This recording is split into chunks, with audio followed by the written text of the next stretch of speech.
Ladies and gentlemen, hello and welcome to RSR American GTE Series. Today, we will be tackling Road America, which is I think it's one of my more favourite tracks that we've got on the calendar personally, and one that I really wish I was out there having a go with these guys for. We can see the AM drivers currently lining up now, heading out for their qualifying session, and I'm really looking forward to this session and seeing just how, how the AM Pro thing sort of battles out.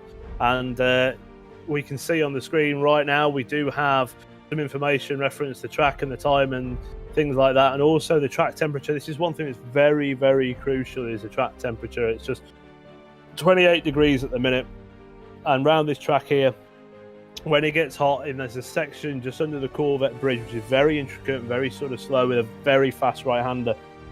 And that is a section of the track, when it is hot and when it is sticky, that can be very tricky, and will probably cause a few slips from other drivers. Casey, what talk to me about this track. What would you say is your favourite part of this track? Oh man, it's hard to pick just one spot, but if I had to pick one, it would be that left-hander after that really long straight after turn 2. So that long straight leading down into that left-hander for turn 3, to me, that's probably my best braking zone on the track. That's always a place that I found that I could make up a lot of time on people, and even make a brave move to pick up a spot or two.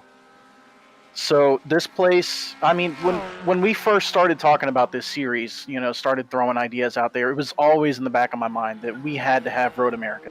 This place is iconic.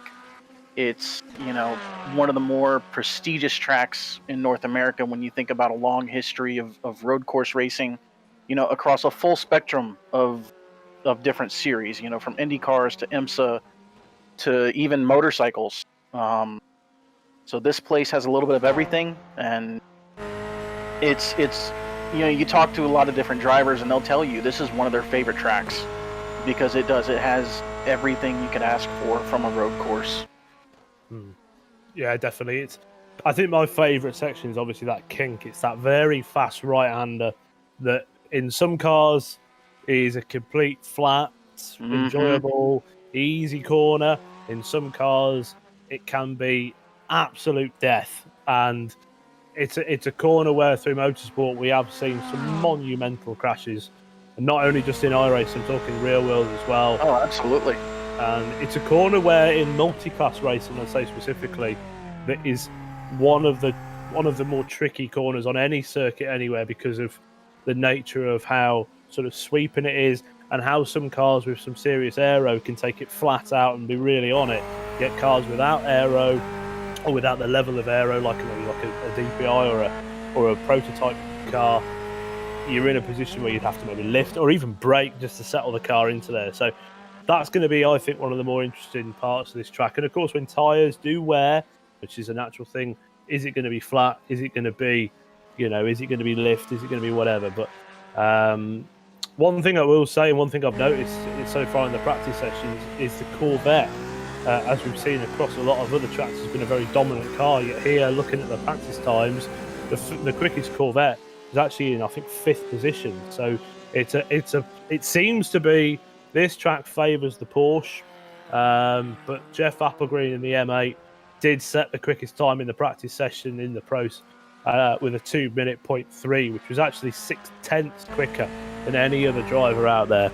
And surprise, Jersey Glack was the quickest Corvette, but even still, he was 8 or 9 tenths off of the pace, or the quickest practice time that Jeff Applegreen set in that BMW. So we can see here Daniel Tenorio, remembered it from last time, is our second in the points driver, and he's been really good. He's had an upgrade in his own equipment. And unfortunately, we don't have James Howard today, who's going to miss the next 2 rounds, this being one and the one after.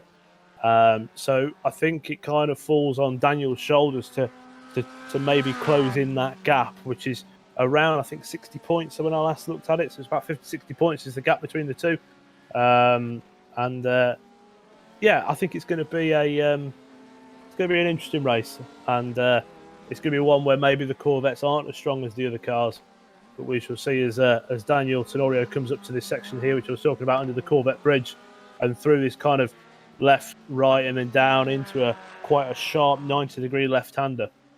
And again, this is an easy section of track where you can get an off track. You can lose some time significantly, and this section here is, like I said, is very off track prone. And this corner never ends. I think this is the one corner on some tracks that you feel it never ends. You're always balancing the throttle and then just waiting for it to open up, and then bang, you get into this section here coming into the kink. And you can see there just how much of a liberty. Very close to getting off track there. Yeah. So Daniel's taking a big liberty there with a curb. He was right over on that left-hand side, and he's not. And again, he's all over that curb on the exit. So he's really trying here to make up any, should we say, lost ground he's had through the course of the championship. Cars moving under brakes, and one very interesting thing I think he was saying was it Rhoda? He put a picture in the chat of the Corvette sustaining some really heavy damage to the right front over one of the bump. I can't remember if it was this track or not, but it was. Oh, there he goes. 201.5 so far, fastest in the session for the AMs. Yeah, he's set a very good time here. Mark Scott is just coming across the line now. So let's see what sort of time he can set. And he does a 202.5, and that'll put him in second position, I believe. And let's just see who we've still got out there having a go. Eric Kaluga crosses the line with a 202.3, so he takes second place.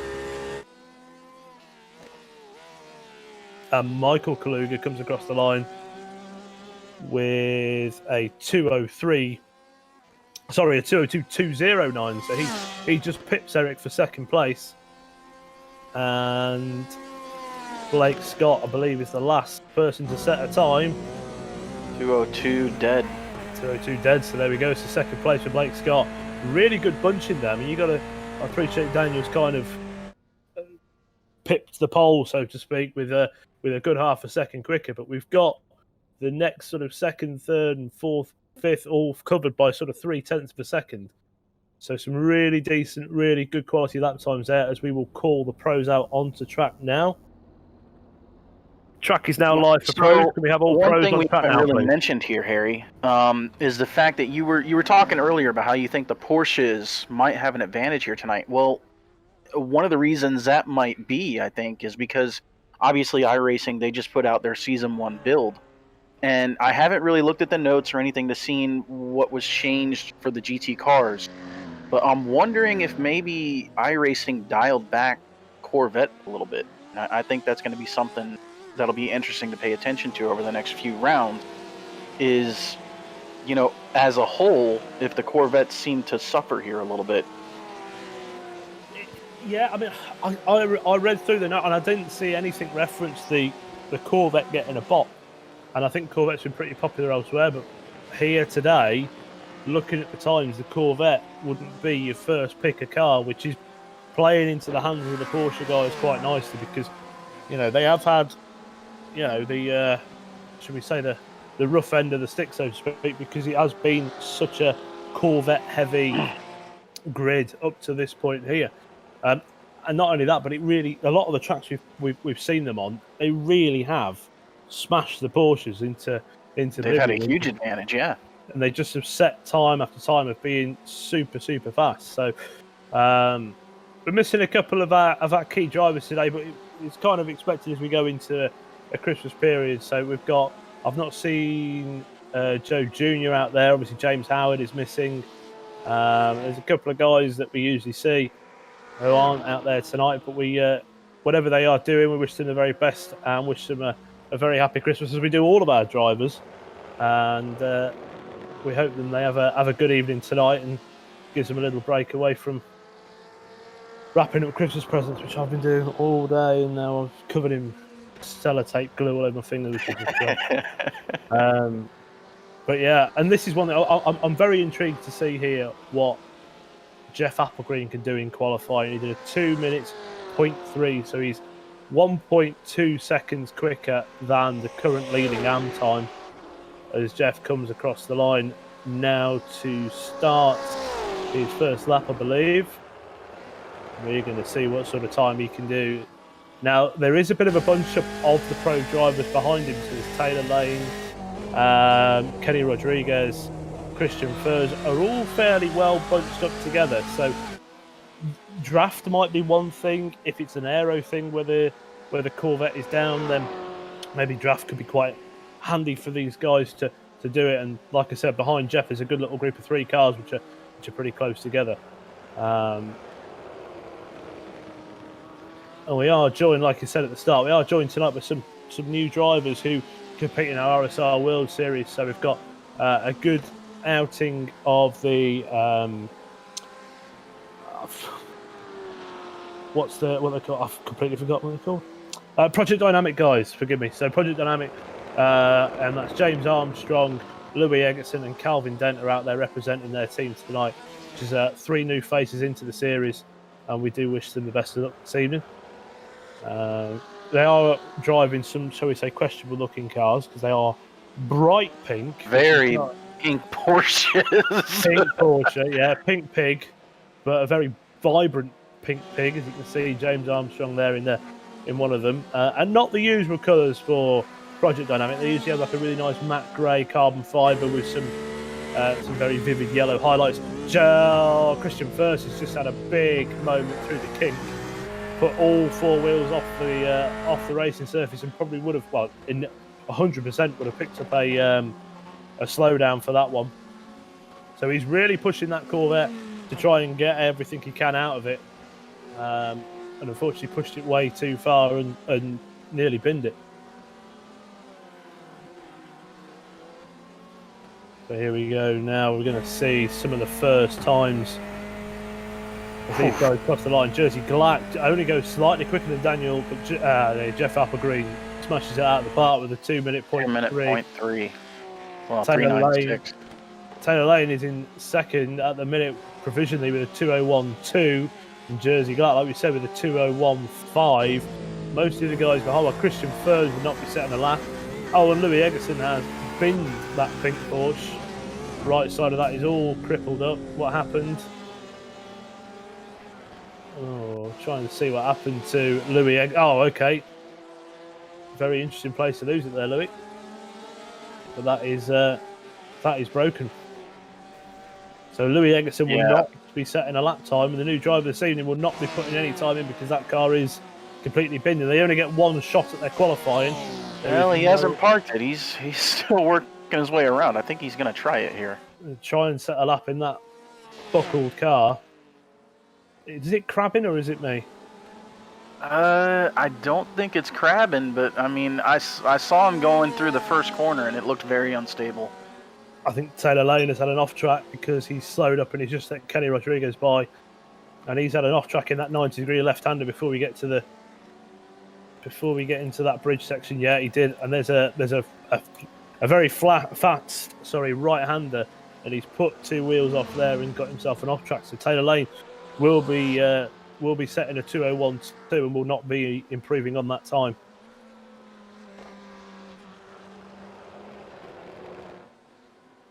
Let's see here what Jersey Glack can do. Can he go any quicker? Can he find some more pace in that? I really don't think he's going to be able to get anywhere near the time of Jeff Applegreen, but all he's got to do is get 3 tenths and he takes a provisional 2nd place. And does he do it? No, he does not. It is a 2:01.435, so he's a little bit off the pace there. Jeff Applegreen took another 3 tenths off his time. He did a 2-minute.056. That is smoking around this place. Yeah, that's quick, that is.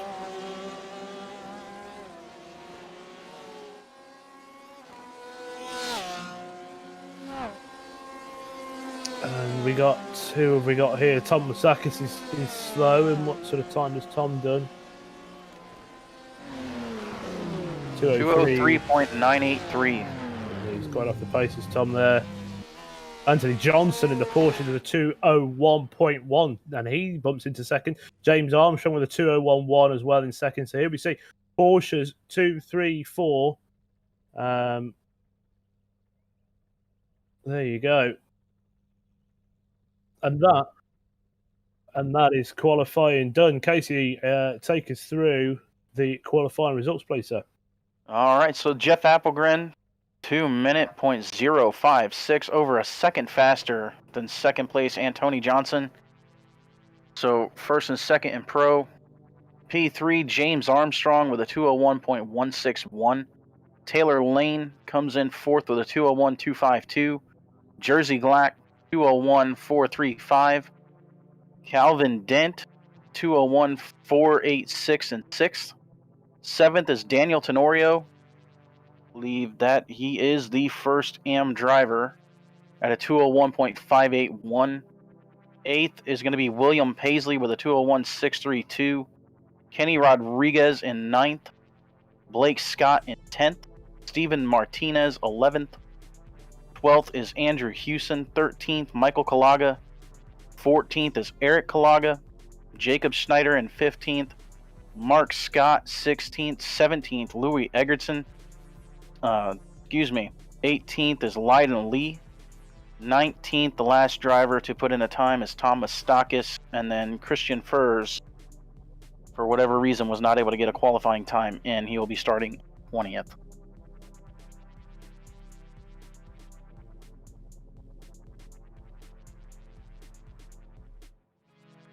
So we have rolled over the session, and now we are going into the race. So let's just see what sort of pace.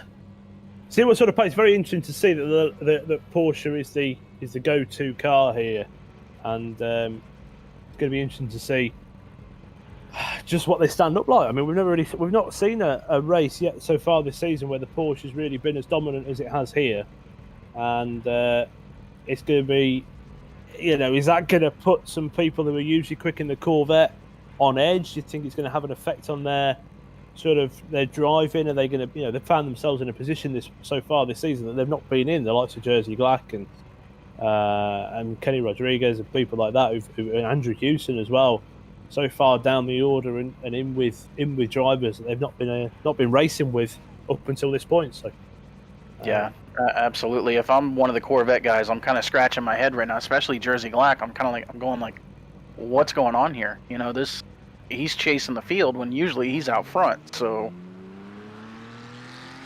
but before we really get going here, and I know we got quite a while before we get back around to take the green, I really want to give a call to Taylor Lane. Took part in the 12 hours for McMillan that we put on this past weekend. Mm-hmm. And, I had the privilege of driving with him as part of my team. And he did phenomenally. He actually drove over the last 4 hours. I think it was the last about 4.5 hours. He said, I'm good to just take it to the end here. And never put a wheel wrong, and just drove absolutely flawlessly. So hats off to him for a great performance, and I was just very impressed watching him run. So Taylor did do really well on that event, and I think he just loved being in the car, and really, we all have it. If you've ever done endurance races, sometimes you get in and it's not right. The setup doesn't feel right. The setup might have felt right 3 days ago when you're practicing, but on that moment, on that time, it might not feel 100%. But he just clicked with that car, that track, settled in and got it done, and actually won the GT1 AM. Yep. But on that event, we had a fantastic time in doing it, and we raised £3,338 in British money. Convert that into American stuff, it's about $4,500. So yeah, just about. So we just chuffed to bits for everyone who took part, and it's great to see some of the lads who do support our series racing in the event we put on. And there will be another one, without a shadow of a doubt. We'll do another event like that because it was just great fun. I had a blast. And yeah, and that's exactly one of the things that Taylor mentioned, though. We were practicing the night before, and the car was just a little bit off. He said when he got in the car, though, to finish up the race, he's like, it was just dead on. He said the car did everything he wanted it to.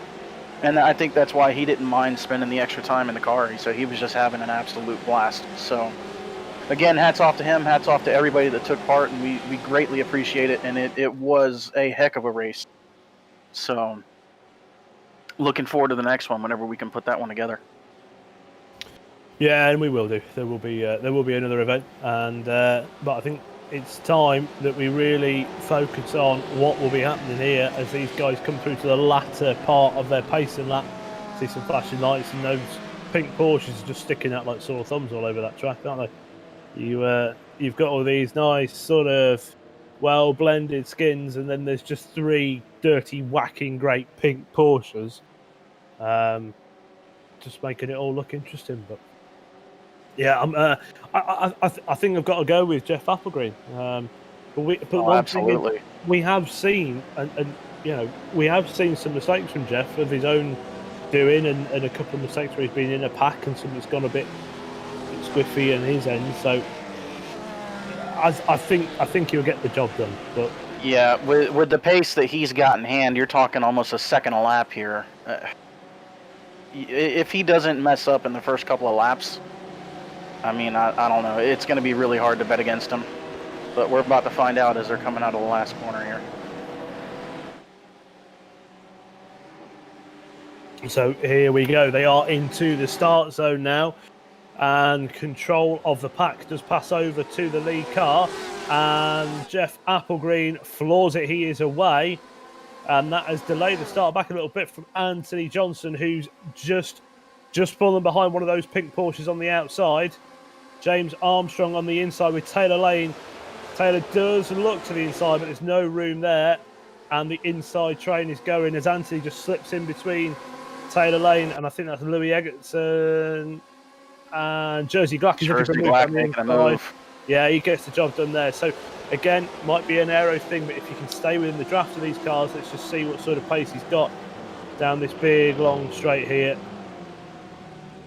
And he doesn't seem, well, he does. He sort of drops back from Anthony there. And Will Paisley is now looking for a move on, sorry, it was Calvin. Oh, Taylor Lane spins it. Oh, no. Oh, the commentator's curse bites me again. Oh, dear. And that's Anthony Johnson just clipping Taylor in the back. Lock brake, cold tyres, any of the above. And he's around, but he does manage to get it back going. He's lost a stack of space. But he gets it going again, gets it turned around nice and quick.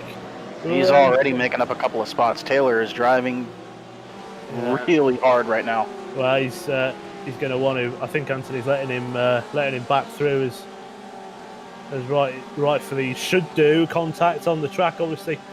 You know, it's only fair that you give that spot up and let him have it, John Casey. John unfortunately can't be with us tonight, but he's right in what he says. We are handing out some commentators' curses nice and early, okay? So we're doing the.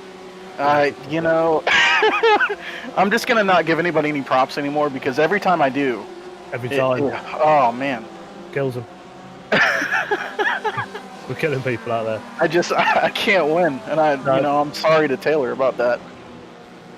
No, he's got bigger fish to fry at the minute as he's trying to work his way back up to the field. That's cost him dearly, and that's dropped him back down to I think about 10th or 11th spot on track.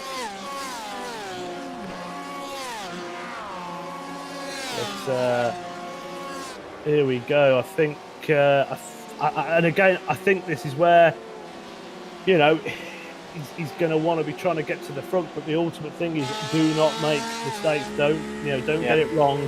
Don't make it any worse than it already is. Yeah, exactly. It's got to be a forward sort of motion here, and hopefully you can get that Porsche right back to the front. But Jersey really is struggling in a straight line with that Corvette. William Paisley is looking to the inside of him, down into the sharp left-hander here, and he's on the inside. Jersey's on the outside, but the Corvette gets a better drive off the corner, shoots up the hill, and Jersey Glack maintains his spot over Will Paisley. But Calvin Dent is right behind the two of them, just looking to pick up on anything. And then you've got the lead AM car of Daniel Tenorio.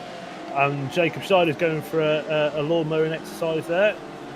What happened to him? He goes down into the braking zone. Thomas Stacker's behind him. turns the car in, front end's just doing its own thing. He takes a trip to the grass and then manages to rejoin back. That's Kenny Rodriguez, but he puts himself, I'm going to say, it's probably about a 16th, 15th and 16th, I think. So he's lost a stack of room.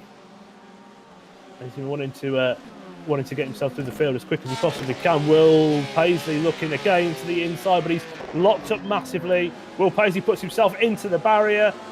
Oh dear. Oh boy. Oh dear. And he runs straight on, bang. And what's he done to that car? As he's in the way, oh dear, and he's, oh dear. Oh dear, and he's come straight back on track straight across the front of Tom Stackers and caused an absolute pile of chaos. Tom went to go to his inside and just absolutely murdered the curb. Yeah. Really upset the car. I've got to say, I think that one, unfortunately, is on Will. He's a much slower car, doesn't know what sort of pace or anything he's got in the car because of its damage, and then just goes to attack the racing line. But and then and I just saw something else at the tail end of that though. Will got back by Tom and then cuts him off as they're going down the front straightaway. That's kind of a questionable move there by Will. Christian Furze is off as well, so it's all getting a little bit spicy. And of course, you've got Jacob Schneider, who's Tom's teammate, so he's got a couple of guys behind him who are probably not very happy. I think that's Blake Scott around as well, or it's Mark Scott. It's one of the Scotts in the Porsches that are around. Oh dear, Calvin Dent went off at turn 3 as well. Wow. This jeez. Oh, Taylor Lane nowhere to go, just rear ends him, but don't think that was intentional at all. I think he was really out of shape. So yeah, Blake Scott gets really out of shape, locks the backup. Taylor's got nowhere to go, and there was something to do with Calvin Dent as well back there, because he's had a nightmare in that corner. He just goes straight on. So boy, a lot of guys here can't catch a break. This is wow. Oh dear, and Kenny's oh my god. I was actually saying, and I was thinking this before the start of this race, that this was going to be one of the easier tracks for these guys. It's very fast and flowing. Yeah, there's a couple of intricate sections, but it's very, very wide. It's very fast and flowing. You know, you don't have to be really super aggressive. It's all about fluidity with it. But it's really caught a lot of people out in the first sort of 5 or 10 minutes opening laps of this race. And and I think, honestly, what I think is going on, I think guys are just driving too hard, because this is one of those places where if you try to go that extra 10, 15, 20 feet into the braking zone, you're not going to be able to do anything. You're just going to go straight on. Well, Will Paisley up the inside of Jacob Steiner. Jacob is not having any of it. Shuts the door, rightly so. Will Paisley not happy with that move, flashes the lights, but I don't think Jacob would be too happy with the move that he made on his teammate. So it's 6 of one, half a dozen of the other. And then they go onto the straight. Now, is that Porsche? He's in the tow. Jacob's got nothing in front of him to help him here. So Will's going to get right up on the back of him as they come into the braking zone. Or will he actually with that damage? Do anything yet. He's looking. He closes up right on the apex of the corner. I think the Porsche gets the bite out of the corner as well, so the gap would have come down a little bit there. And this is where this battle here is. It could boil over at any second between these two, and rightly, and especially with what happened to his teammate. Will's looking again, very aggressive. He's trying to get back through as quick as possible. Jacob's having none of it, defending his line. Not even defending, he's just holding his line, making it very awkward for Will. And this is the corner that never ends. It's just, you're on the throttle, you're off the throttle, you're balancing the car on the throttle to maintain a decent exit. Yeah, we'll see how this unfolds. I'm thinking this is where some fireworks could happen if it all. He's looking to the inside here. No, doesn't have anything yet. No, don't know anything for him at all yet. Coming up to the last corner here. Kind of expecting Will just to make a lunge here at any moment. No, he keeps it. Got two of the Project Dynamic cars on the screen. Something happens here. Calvin Dent goes through the kink. Oh, dies. That is death. There's no coming back from that one. That was a left rear wheel on the grass. Turns the car Will around. Paisley makes a dive in turn 1 on Jacob Schneider. They make contact. Ooh. He sends Jacob off the track. Jacob back on the track now. Oh, Oh, no. Kills Tom. He's killed his teammate. A little bit of contact, it looked like, with Christian Furs, and that just sent him right back into Tom. And that may have just ended Tom's race. That's probably ended both of their races, so we can see here on the screen a replay. Jacob looks to the inside. He sends it, and then unfortunately makes contact on the exit with Jacob. And then Jacob just can't control the car, can't get it straightened back up, and takes out his teammate. Such a shame.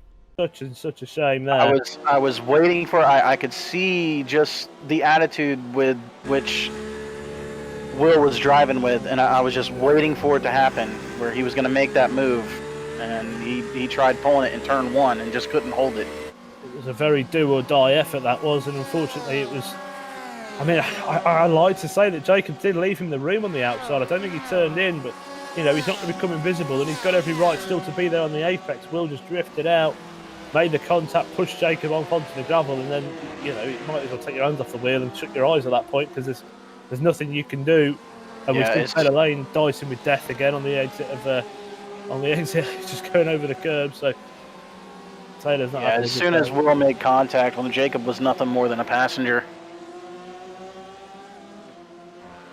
Yeah. Oh, Christian Furs lights it all up on the grass, kicks the back out, does some rally crossing. But that car, unfortunately, does have a big slab of damage to the front end, as we can see. We've got Taylor Lane and Louis Eggerson. So these are two drivers from the RSR World Series going at it here. And Taylor sticks to the inside. Oh, dear. And Louis is on. Louis around and he's off as well. He gets it back in reverse, gets it going, but that's something very tricky to do there on that crest, because you come round turn 1 and you've got nothing on the side of the crest of the hill. So gets it back going, but again, I think that was a little bit more room left, but he just bumped Louis out that couple of inches onto the grass and turned the car around. So yeah, oh, it's all spicy, this one. This has turned out to be a much more exciting race 1 than I really expected.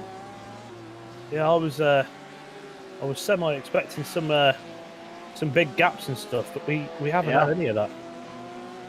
And a lot of guys taking liberties with off tracks and stuff. They're really, really on the bitter edge.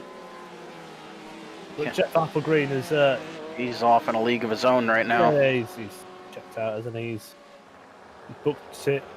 And while all this stuff's going on behind him, he's just like, no, I'm just out here for a Sunday drive. Yeah, very much. Jersey Guy is in third, 8.7 seconds down on Jeff.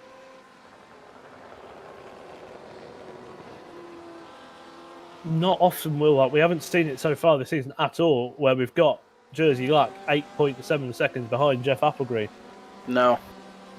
So is it something in the car? I mean, you know, he's not slow. Either of those guys aren't slow, but just seem that either Jeff's really hooked that BMW up, or something has changed with the Corvette. James Armstrong is currently 4.5 seconds behind. And, you know, last lap time from Jeff was a 2-minute dead 0.8. Last lap time from James Armstrong, 2:02.2. Jersey did a 2:01.7. So the gap between James and Jersey would have come down slightly on that last lap. But I think Jersey's going to need something really special to get on the back of James Armstrong. And then we've got our first placed AM driver with Daniel Tenorio, who's kind of in a league of his own, because it's the next one back is Stephen Martinez, which is 11 seconds down the road. So Daniel's doing a great job today. His usual dancing partner, so to speak, or his rival in the championship, James Howard, like I said, is not with us tonight, which is a shame, but I'm sure Daniel won't mind that, and he's able to pick up some points. Yeah, he's definitely making the most of the situation. You know, I think with James, I believe he's out visiting family for the holidays. So, yeah, I think it's it's that season, isn't it, where, you know, giving it the time with your family and coming onto the rig might be slightly more questionable. it takes more priority. Yeah, I'm all right because it's nearly 2 o'clock in the morning, so they're all in bed. I hope.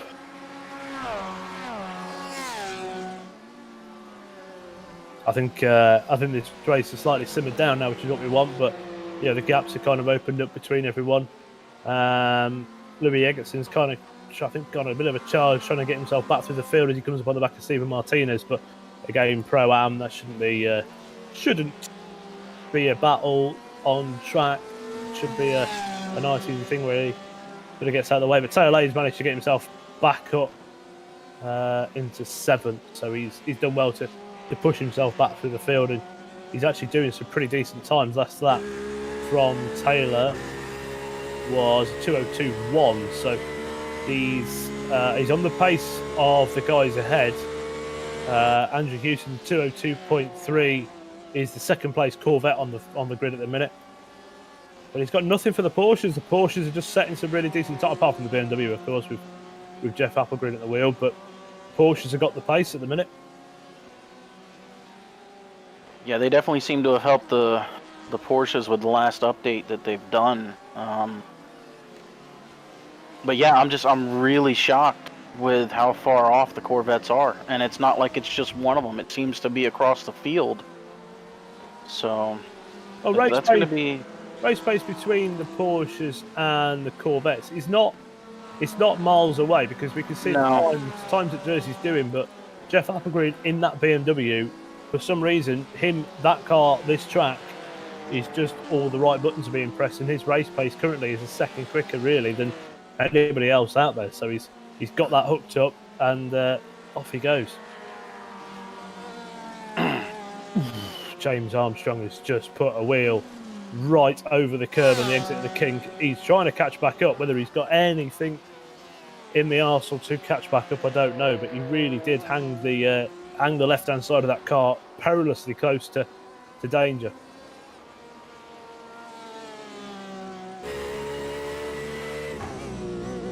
No, I don't think James really has anything for him. Even with as much as he's hanging that car out, he's still about a second off the pace. So his best bet would probably be just to kind of chill out, you know, take second, you know, salvage a good finish here, rather than put the car in jeopardy. Absolutely. Big flash of the lights there from James. He probably heard me. Probably knows what we're on about him. As you said, oh my, you've done it again. No. What are you doing? Oh no. No, you. Oh, why would you? Swear to God. If I ever do a race where you're commentating and you say my name, I'm gonna go mad. It's just such a small mistake. Oh, Jesus Christ! And that's it. He's in the barrel. Wow. Oh my God! Why? Why me? Two things have happened there, right? Either one of two things. He's either got so preoccupied about flashing his lights that he crashed, or the obvious one, which I'm 99.9% sure was, you said his name. And of course, we know if you pay somebody a compliment in any of the streams that we do, it's within minutes. It's within minutes. What you basically have done is started a ticking time bomb, and just put it in their boot. Jesus. So yeah. So that's it. It's unfortunately not James right down the pecking order, put him down into 7th place on track, I believe. So to all the other drivers in Pro, I'll be giving you my PayPal information. Y'all can just go ahead and slide me a few dollars for that, you know, later. Or if ever you want me to mention somebody you wanted to not finish the race, just let me know. Yeah, that's how we're going to do things from now, is it? Okay. Oh man, this. Well, you said Taylor died, and now you said James Yeah, died. So. and it hasn't been just this week. It's been weeks now. Yeah, it has. You seem to say someone's name, and within milliseconds of saying it, they do something. And not for the good of the race either. No. But I see what sort of gap they've got. I mean, how far is James back from Taylor now in 7th? He is. He's quite far back, isn't he? In fact, he's a real way back. He's 8 seconds back. So, yeah, that might be him done. Well, it might be his. Yeah, he had a moment there too, at the exit of that long sweeping right-hander. Dropped the wheel on the grass. You could see the car got upset just a little bit, but he was able to keep it going straight. Oh. Yeah, James' last lap was a 2:24.7, so he's really off there, unfortunately.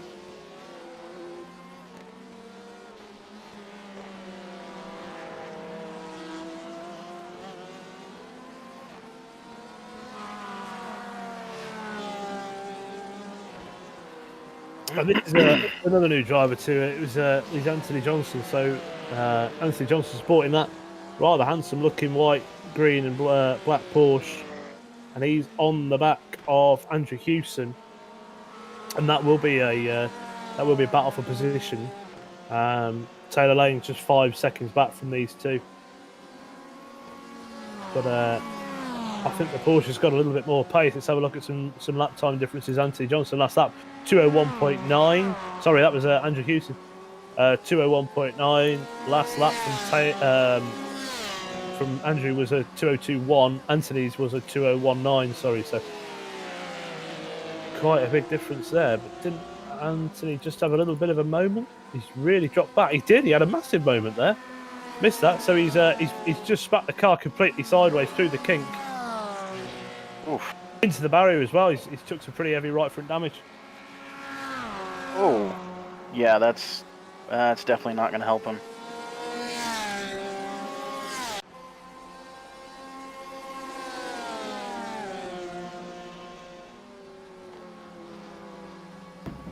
Taylor Lane all over the back of him now. Yeah, that's dropped him right back into the clutches of Taylor. So these pair have had a pretty ropey race so far. It was Anthony going into that 90-degree left-hander, just sent it into the back of Taylor, and then he's had a moment, and then he's had that horrific moment with the wall, which has put him right back together. So as far as Taylor Lane, I'll be leaving him not an inch. No, I'm joking. There's no loss between these two. These two race in a team which they're both pretty affiliated with.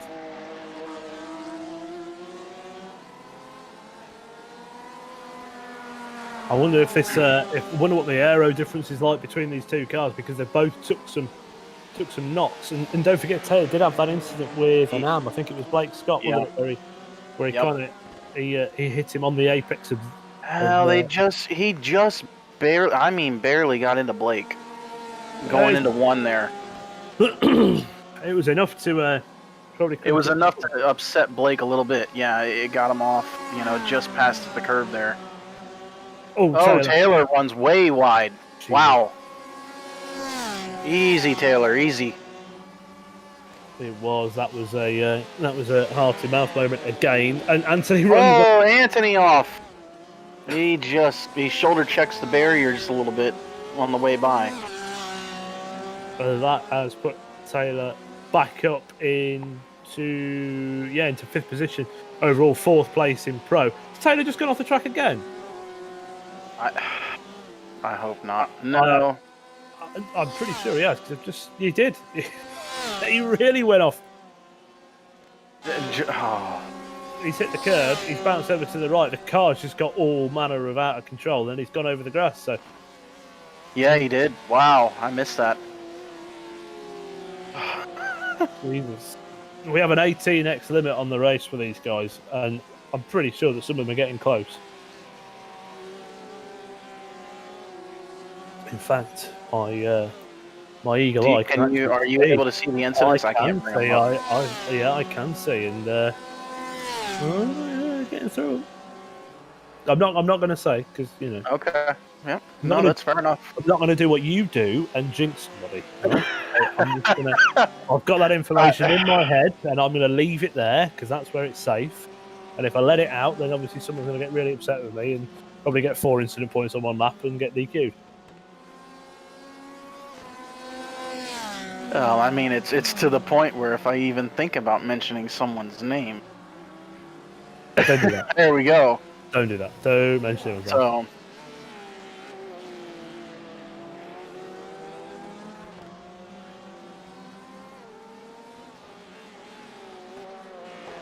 So up front, Jeff Appelgren, again, as we mentioned, all alone. Just putting on a really solid performance thus far. Jersey Glack, second, but not the typical battle that we've seen out of these two all year. Typically, they've been stalking each other all around the track. So, as we mentioned, the Corvettes, don't know if it's something that they've changed or something. Maybe the guys are just struggling with the car this week. Maybe the car doesn't suit this track very well. But there's definitely a huge gap between Jeff and Jersey. So, no, you're right. There's something an off with the Corvette, and we shall see what that is. It might be. I've got to check the server. I'm not too sure if it's a server thing or if it's something iRacing have done, but we will have a look and see if it's anything on our end. But yeah, well, I mean, they've been doing several updates throughout the week too.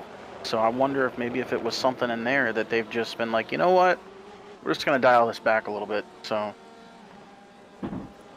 I mean, to be fair, the Corvettes have been car to beat pretty much, in every race, in ILMS, IMSA, it doesn't really matter which track. So it wouldn't surprise me if they went ahead and did something.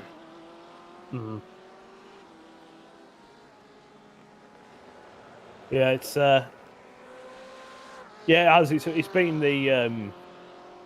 been the predominant car, I think, hasn't it, since its launch? It's been the best all-rounded car. Yeah, and probably one of the nicest to drive as well. I mean, I've always picked the Porsche for any of my events that we've done or anything that we've taken part in with my team. But for this one, I think it's been. I think we might have a migration over to the Corvette. Of course, we are getting into after we get Christmas and New Year out of the way, and we shall see what it's like. But I mean, you're into the realms of endurance season then with Daytona is the first one, and then it's kind of on from there. It's forgive me, what comes after Daytona? Is it? You'll have Bathurst for the GT3s. The next real endurance race for GTE would be the 12 Hours of Sebring. Yeah. Which that's not for another month or so after Daytona. So there's quite a gap between those two. But yeah, I mean, at least for me, Daytona's the big one. So I'm really looking at this like trying to figure out what I'm going to do for Daytona. Of course, I'm already thinking about running the LMP2. But we've had some amongst my teammates that I'm thinking about running with. We've had some rumblings about possibly running in the Vet. Well, if the Vet's going to be this, shall I say, outperformed by some of the other cars, that's something we might have to reconsider. Yeah, it will be. It'll be something a lot of teams are going to be considering if the Vet is this down on everything. Oh, Will Paisley takes a big off track onto the tire barrier to exit the last corner. And that has put Kenny Rodriguez all over the back of him. Is Kenny going to do anything with that Porsche? Let's just have a little look at what happened between the two of them here. So Will Paisley locks up, all manner of lock up, bang, barrier, keeps his foot in it so it doesn't bog down in the gravel, and gets it on track. Christian Furze had to take a big avoidance there. Kenny's looking to make a move here at 3. Will looks like he just pulls over and lets him go. I think Will got really squirmed into the brakes as well. I'm going to guess he's got some suspension damage because that car was moving around a massive amount. Forgive me, so far from what I've seen, Will does not look like the sort of driver out there today that's going to just yield over and let a position go. No. I tell you what could get real spicy, though, is look who's in his mirror. There's Jacob Schneider coming back at him. Oh, and Kenny. Oh, Kenny. Oh! Ooh, wow. Kenny. That was quite a moment. Kenny actually had to, if you saw his brake lights, he had to get hard on the brakes to balance that car out and set it back up straight for the next corner. So, yeah, William actually briefly locked up the tires. Saw a little bit of tire smoke there. he did, and that has put Jacob Schneider right up on the back of Will Paisley again. But I don't know what sort of damage Jacob's got. That Corvette of Jacob's just looked very second-hand. You can see in the back there, all the left front of it is all smashed in. Yeah, and I'm watching the attitude of this Corvette, the way that Jacob's driving it. He is trying to get there.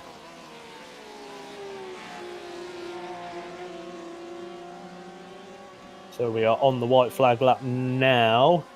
Jeff Applegreen has just taken the white flag. So again, I think these three pros here are strong enough apart. And if we do see anything, it's going to be.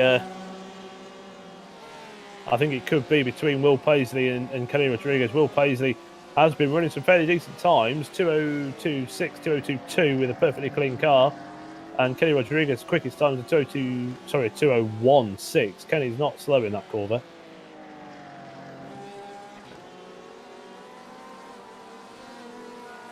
Yep, Will's falling off the back of him quite a bit here. Got about a 1.5-second gap, it looks like, between Jacob and Will, but Jacob will have the draft here coming down into turn 3. Jacob drives it nice and easy in there. Oh, yeah. Gets on the power really early, though. He's definitely trying to get to the back of Will here. Yeah, he will do. He probably wants that position back. Hopefully he doesn't want any more than the position back, because obviously will not be fond of any fault. Oh, Jacob! No, Jacob! Jacob has just absolutely sent it onto the grass. And that was a nice save, though. Lyden Lee's had to do exactly the same as well in getting the car turned around because of an accident as well. So Jacob, you can see here on the screen, on the grass, one way, then the other, high sides him, and then he's sat going probably 60, 70 mile an hour backwards on the grass, which is never a nice thing to do.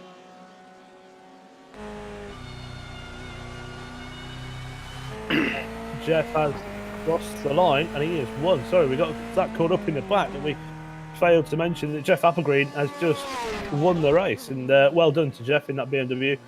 Very smooth, very nice, very good pace that he had. And there you have it. So Taylor Lane crosses the line, we can see on the screen, and he brings that home in 4th position in the pros. Daniel Tenorio, and he just sends it, death. And that probably is how he feels about that race he's just had, because did not go amazingly well. No. That was a lot spicier race 1 than I was expecting to see there.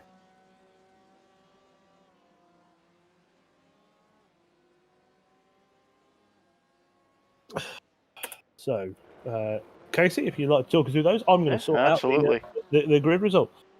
All right, so Jeff Applegreen in the BMW, he brings home the win in race 1. Jersey Glack, even though these guys have finished 1 and 2 a lot of the season, Jersey, as we mentioned, just the Corvettes seeming to not have the pace. He comes home in 2nd. Daniel Tenorio brings home the win in AM in 3rd overall. Andrew Hewson, 4th. Taylor Lane, 5th.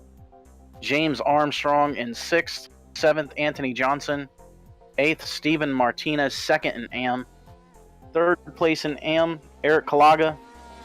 9th overall, and that's 10th for Michael Kalaga. 11th for Christian Furs. 12th for Kenny Rodriguez, 13th for William Paisley, and 14th for Jacob Schneider. 15th, Lyden Lee. 16th, Mark Scott. 17th, Louis Egerton. 18th, Tom Mastakis. 19th, Blake Scott. And Calvin Dent rounds out the field in 20th. Well, I've just hit the random number draw, and I've put in between 10 and 20, and obviously we've got 20 guys out there, and it came back with number 20. Oh boy. So it is a full reversed grid. It is Calvin Dent will be promoted to 1st, Blake Scott will be in 2nd, Tom Mastakis lines up 3rd, Louis Egerton in 4th, and Mark Scott will be your top 5 drivers as we get this grid sorted. And just while we're doing that, I think the one person I would like to talk to, and I'm sure, well, hopefully he keeps his opinions fairly clean, is Tom Moustakis. I don't think we've had a word with Tom, and it'll be interesting to get his thoughts on a couple of little things. Let's get him in here.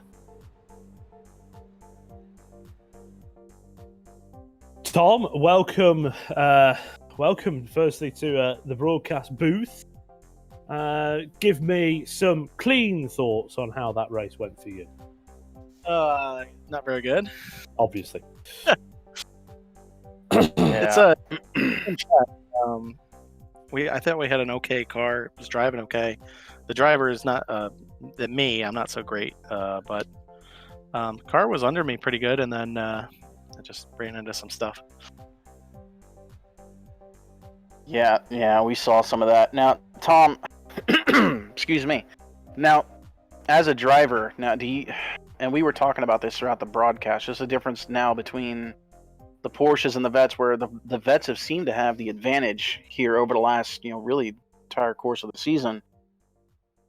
You guys look to be struggling a little bit. Have you noticed any difference with it?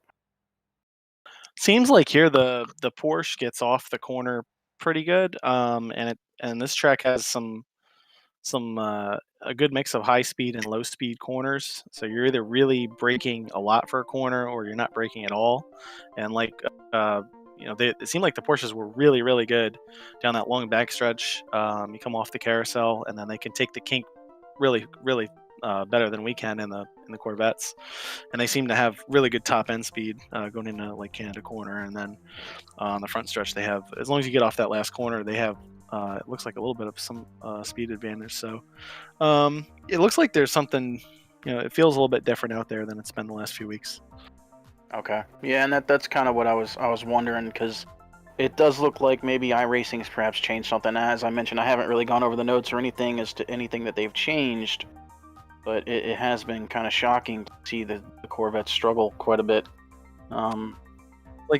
Especially through that kink. I mean, the carousel and the Porsches can just carry so much more speed through that kink, and it's really big on a track with straightaways this long. Yeah, absolutely. So, well, hey, I know race 1 didn't really go the way you want, but best of luck to you here in race 2, man. We're going to be coming from the back again, so we're going to have to be aggressive at the start and take advantage of all the... It's a full invert, so you'll be up towards the front there. Okay. Yeah, heads up, everybody. It's going to be fun. I hit the numbers in. Give me a number between 10 and 20, and it pulled 20. So we are having an absolute full hit of reverse. You will be on third, sir. Third, yeah.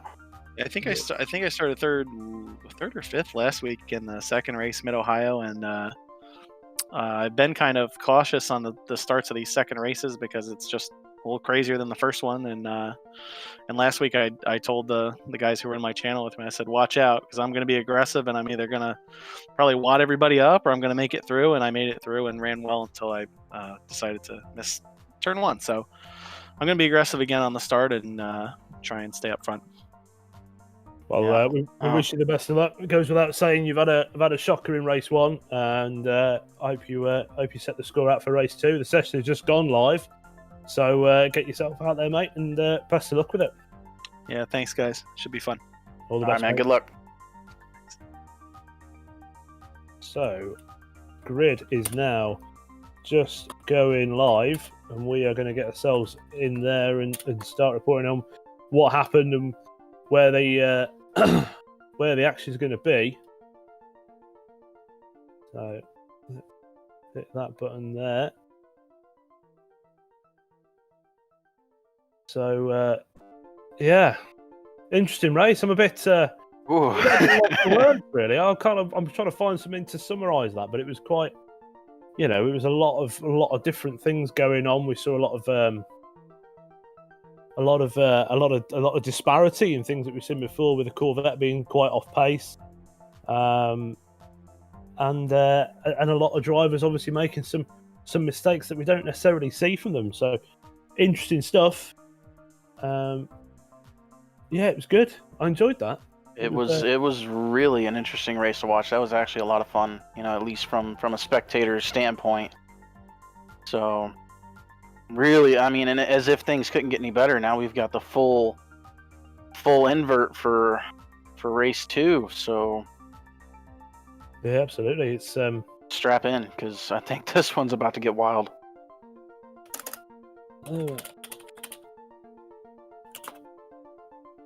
We saw that last week at Mid-Ohio, and could be in for another really interesting race 2 here.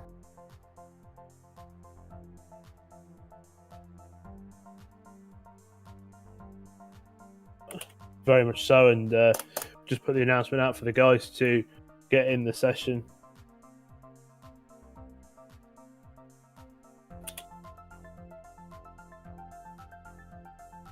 Unfortunately, I think we might have lost a driver in Calvin Dent, who says his internet has fried and it's giving him less than dial-up speeds, which is not very good. Oh no! That was your pole setter, guys. Unless you can get that sorted out in the next couple of minutes.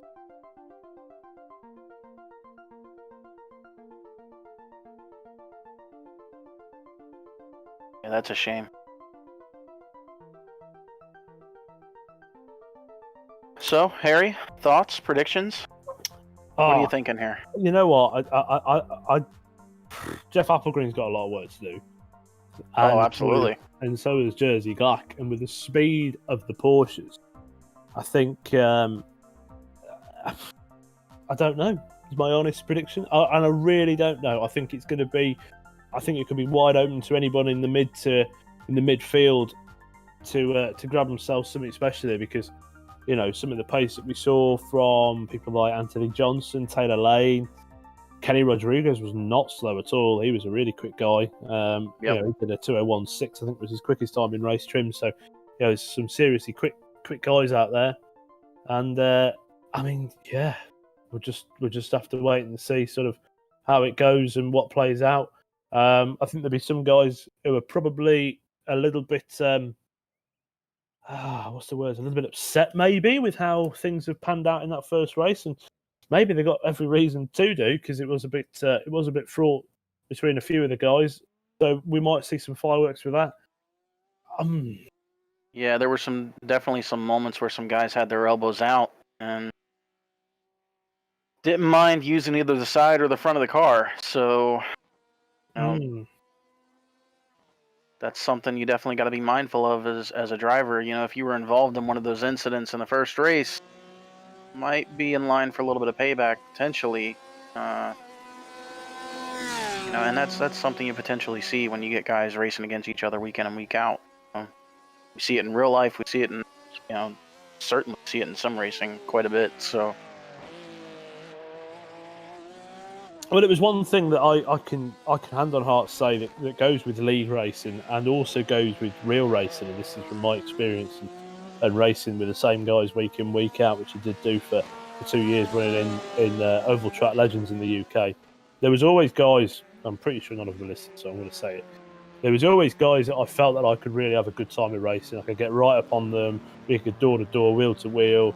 You can't trade paint a Legend because the wheels stick out over the arches. So the minute you go to trade paint, you end up trading rubber, and inevitably one of you is going to come off pretty and upside down. Or something, yeah. Yeah, and we saw that happen quite a bit. But it was always that case where I used to come up on the back of some guys. I'd be thinking, I can enjoy racing you, or I'd look in the mirror, I'll see it was this guy, and I'd go, right, I'm going to have some fun here. We're going to go, we're going to go at it, and I could put some blocks on and make the overtake a little bit tricky. And I know that they wouldn't do anything stupid, but I think there was for every 2 or 3 guys like that, there'd be one guy that I'd come up on the back of and go, Jesus Christ, this is it.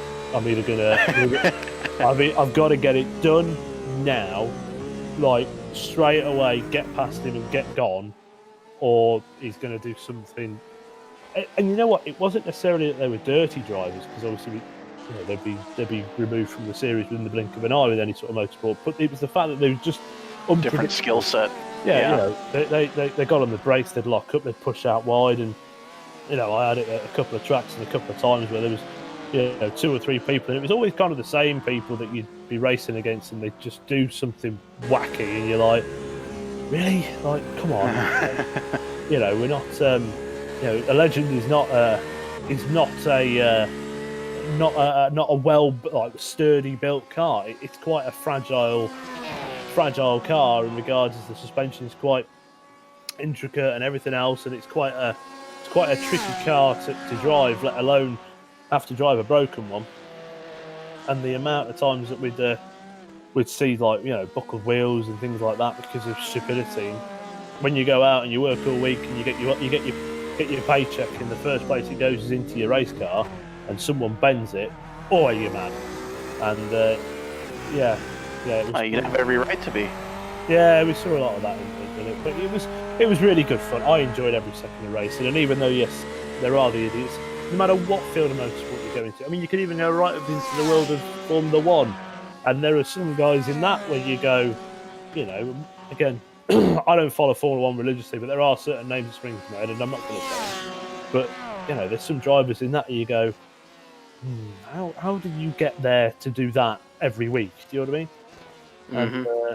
And yeah, it filters its way down through the real world and also through into sim racing. So these guys have had, you know, 5 or 6 weeks now to race against each other. They're going to know who's the guys they can have some good times with, have some fun with, or there's them guys where they go, right, I need to put you away quick as possible and make that move in a position where they can't get back at you and then just disappear.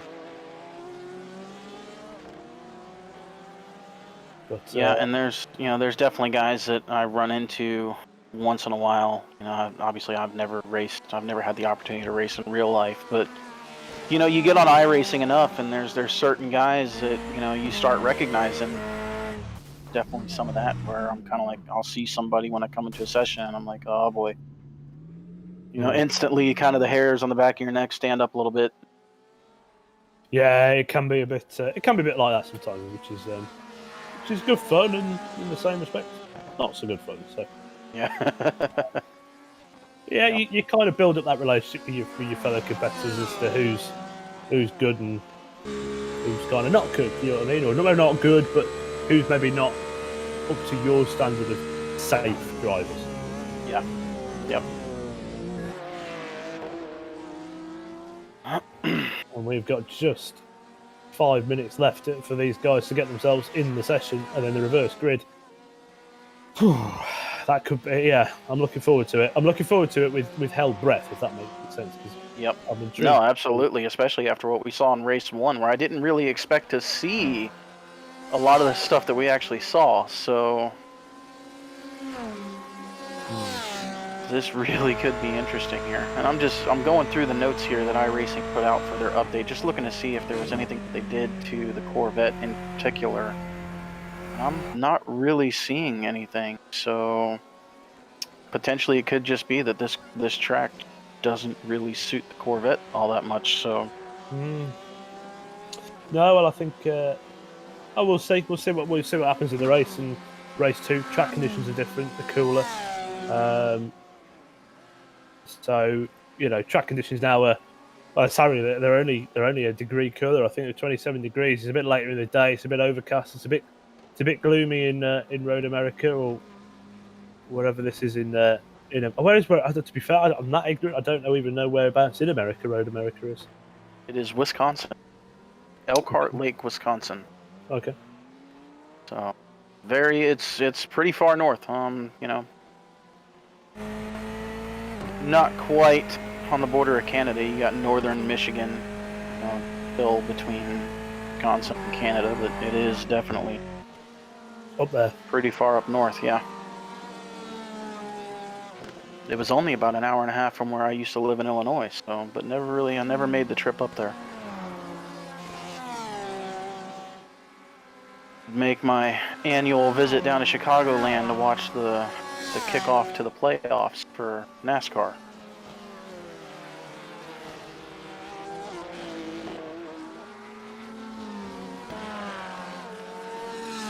Watching Christian Furs, and I think he's dropped the wing down on that Corvette massively, because he is out of shape. Every corner he is out of shape.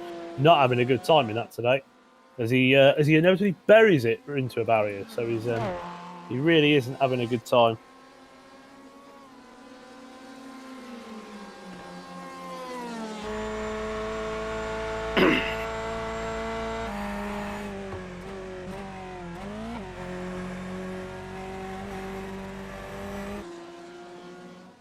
Louis Eggson's in this warm-up session has just gone quickest with a 2:01.5.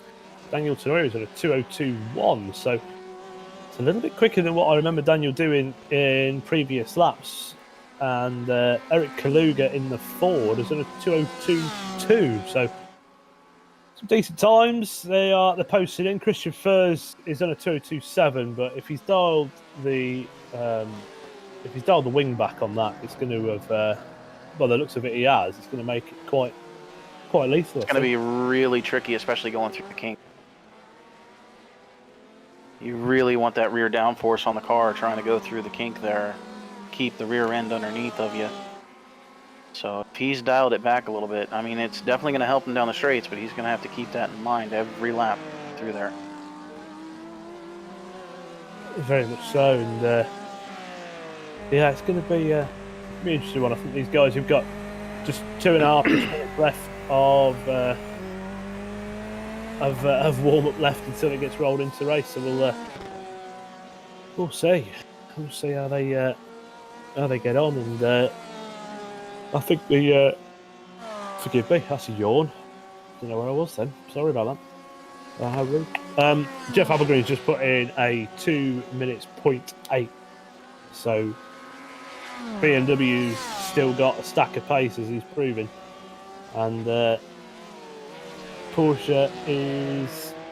I don't know if the Porsche is going to have anything for that, or the Porsche, or the Corvette is going to have anything for that. Anything for the M8. As Anthony Johnson just goes off and nose it into the barrier.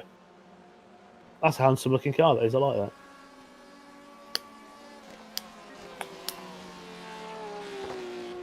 Yeah, it's James Armstrong just putting in the chat here. No more Logitech pedals after tomorrow. I get V3s. Alrighty. As if he wasn't quick enough with them lovely bits of kit. I was going to say something, but I'm not going to say it. Yeah, they the V3s are definitely a massive step up in the equipment fund. And Louis Eggerson, yes, he is racing on a T150 on a desk. I made that. Oh, go ahead. Sorry. I said I've seen Louis' rig, and it's there's lots of room for improvement with that, Louis. Yeah, I made that same transition myself.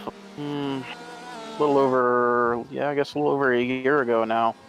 Went from Logitech to V3s. That was one of the best choices that I made in terms of upgrades. So. I was always Thrustmaster gear. I had the, what did I have? I had a T500. I've had a TS XW. I've had a T150. I think the first one I had was a T150. And then I had T3 PA pedals. I had the metal ones, and then I had the plastic ones after it. And then I moved on to all Fanatec gear. So I had a CSL, got a version 2.5 at the minute, and CSL pedals. And yeah, if you can do it, do it. You won't regret it. Put it that way. No. So, I started out with the Logitech G920. I had that for pretty much about 4 years, and they did okay. I won really a lot of races with it, but just started to get up into that realm where it was like I need something better. So upgraded the pedals, kept the wheel for another year, and now here I am. I got my Club Sport. Oh, there we go. Fanatec gear, yeah. We rolled over. You know what? One thing, if iRacing did rain, that's the sort of sky it'd be coming from, because that is a miserable looking sky. Oh yeah. And the track temp is fairly still high. I mean, it's 27 degrees, and air temp is 27 degrees Celsius. Yeah, in your money, it's 80, isn't it? Forgive me. 80 Fahrenheit. So that's still toasty. Not as high as it could be. I mean, it is still a little bit warm, but it's Definitely not where, you know, the sun's beating on it 113, 120 degrees. No. Where this place would just be an ice rink, trying to drive an ice rink with slicks, so.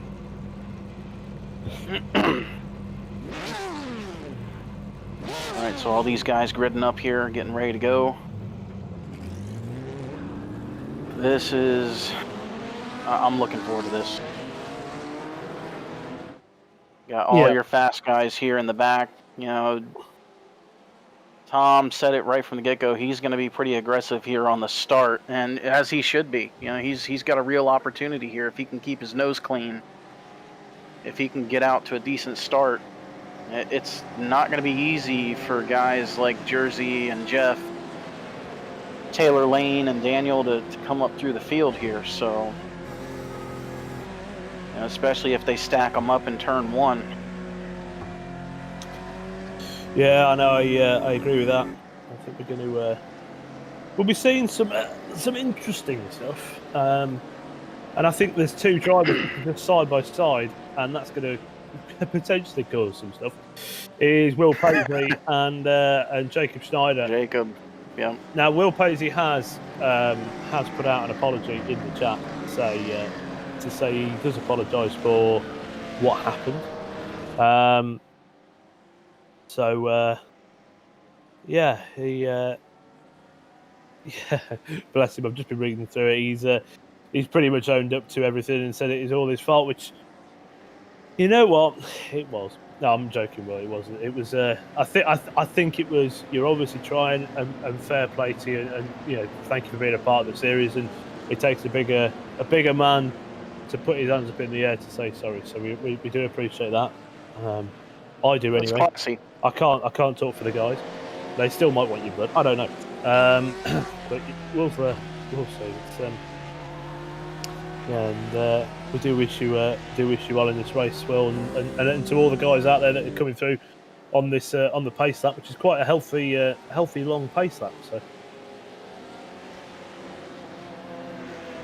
yeah, I'm kind of surprised iRacing didn't fix that. They got a lot of the other tracks where you start in Sector 3. So yeah, I don't kind of surprised they haven't fixed. There's no option to sometimes there's an option to shorten pace lap, but it never give me an option to do it, and usually I do tick that in. So yeah, Jersey Glass put it in the chat, please let me pass. Yeah, Tom puts in okay. You got to get there first, Jersey.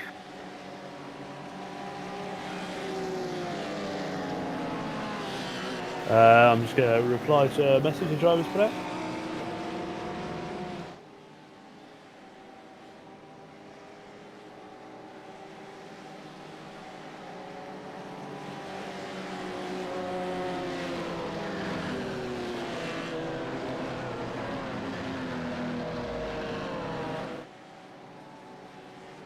So, quick message to the drivers.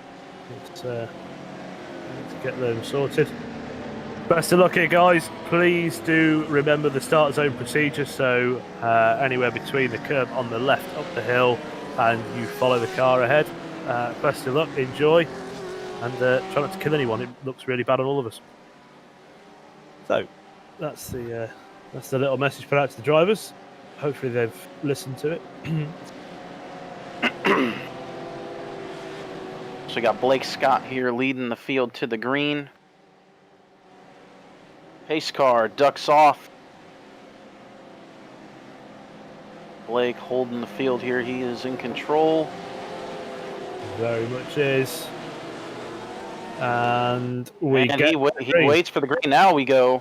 We are 3 wide down in the pack. That is... Oh, dear. I hear cars. Yeah. That was oh boy. A massive accident. What was that? I think that was... Was that Louis? It was not Louis Eggerson. That was James Armstrong. Really having a moment there in the back of the pack. Tries to push it 3 wide, but he just comes across. Looks like Steven Martinez's nose. Yeah, and Jersey Glack just got through that. Daniel Tenorio just got through that. Taylor Lane got a bit of it, but I think that Daniel's got pretty significant damage to the left front of that car. was it Stephen Martinez? One of them took a massive chunk there. But let's get back to the race at the front. And Jersey Glack is already making his way through the field, the same as Andrew Hewson. Andrew Hewson just little push onto Michael Kaluga. So he's making his way up for the field nicely. And we've got Louis Dickerson looking to make a move here on the inside at turn 3. Not quite there yet. Blake Scott able to hold him off. Now, Blake Scott is an AM, so he should be letting Louis go here. But Louis is already ahead. Louis down the road. You might be in replay. Apologies, I'm in replay. Yep.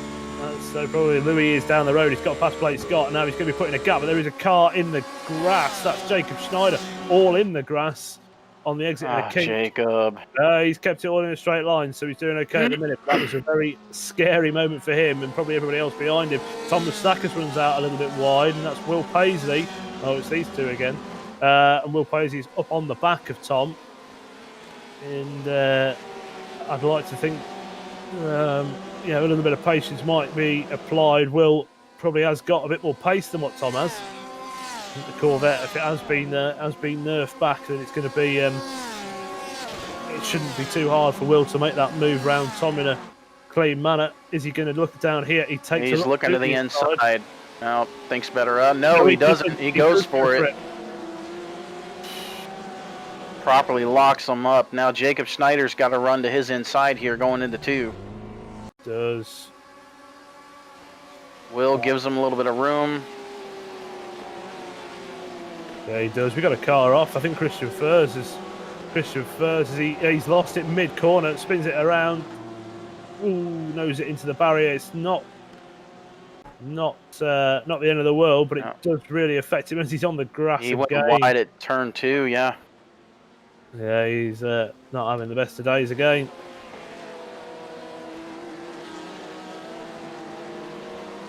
So, yeah, I think there's just trying to work out who's who and where's what as they go through. Oh, Jacob is really on the limit of that car because he's on the grass again. Lyden Lee in the background also putting it all onto the grass. Does he get that straightened out without any issues? Let's have a little look. He does get it straightened out, but that was a hair-raising moment as Taylor Lane goes through on the outside. Jeff Applegreen is ahead of Taylor Lane, and they've got Anthony Johnson just ahead of them. Where's Jersey Glack? Jersey Glack is way up the road with Kenny Rodriguez. So Andrew Hewson. He runs it a little bit wide at the exit of the kink there. Jersey's going to have a run here down into Canada Corner. No, not close enough yet. No, and that's Andrew Hewson behind us. We've got 3 pros here in the middle of the pack. And again, reverse grid stuff means that these guys are trying to get through, and they're going to be coming up on the back of AM drivers. They're going to be coming up on the back of some pro drivers who are obviously a little bit slower. And you've got this second, third, and fourth in pro of Tom, Will Paisley, Jacob Schneider, and then there's this other little gap. Side by side, Jersey Glack and Kenny Rodriguez. Andrew Hewson looking to make another move to the outside of Jersey at turn 1. They all single file at the exit. Andrew's going to get a run here because that compromised Jersey. I know Jersey did make the most of that exit, but there you can see just behind them, that's Anthony Johnson and Jeff Applegreen close up on the back of this trio. The Corvette just seems to be holding its own pretty well at the minute. It doesn't seem to be having the effect that it had before, or be, shall we say, as down as it was before, because Porsches are pretty evenly matched with them, I will say. Jersey Glack inside, Kenny Rodriguez makes the pass nice and easy. We've got Jacob Schneider running off again up ahead, using every inch of the track. He paid for it, he's going to use it. Jersey Glack now up on the back of Mark Scott. Mark hopefully won't be making life too difficult for these pro guys who are going to want to try and get through as quick as possible. Yep, Jersey gets to the inside of him here. He does. Mark can't get it done. Comes back at him a little bit there. I mean, yeah, he's within his right. There we go, inside. They're inside. Oh, and Kenny Rodriguez goes real. Oh my, I thought that was it then. And Jeff Applegreen has to get on the brakes, door to door. That was a trade of paint there. There was contact between Andrew Hewson and I think that was Mark Scott. Is it Mark Scott? Mark Scott tries to turn in on Anthony Johnson. Yep. And Anthony was there. He had the line. Yeah. So.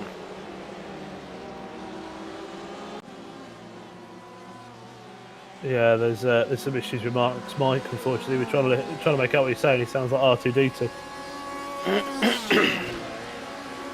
Jeff Applegreen makes a move here on Anthony Johnson, gets around cleanly. Well, plays the inside of Tom Mustakis, takes a look, can't get the job done, and sort of sits back. But the move was on there, but he can't do anything about it. And these three are line of stern. Well, in fact, there's all the pros all together. It's Tom Mustakis, Will Paisley, Jacob Schneider, Jersey Glatt, Kenny Rodriguez, Andrew Hewson, Jeff Applegreen, Anthony Johnson, and Taylor Lane, all within 3 or 4, maybe Will 5. sending it up the inside in the entrance of 3. Locks up. Looks like he locked up the left front tire. Tom gets the move done. No, Tom can't do anything with that, unfortunately. Yeah, he did. He locked that left front tire up.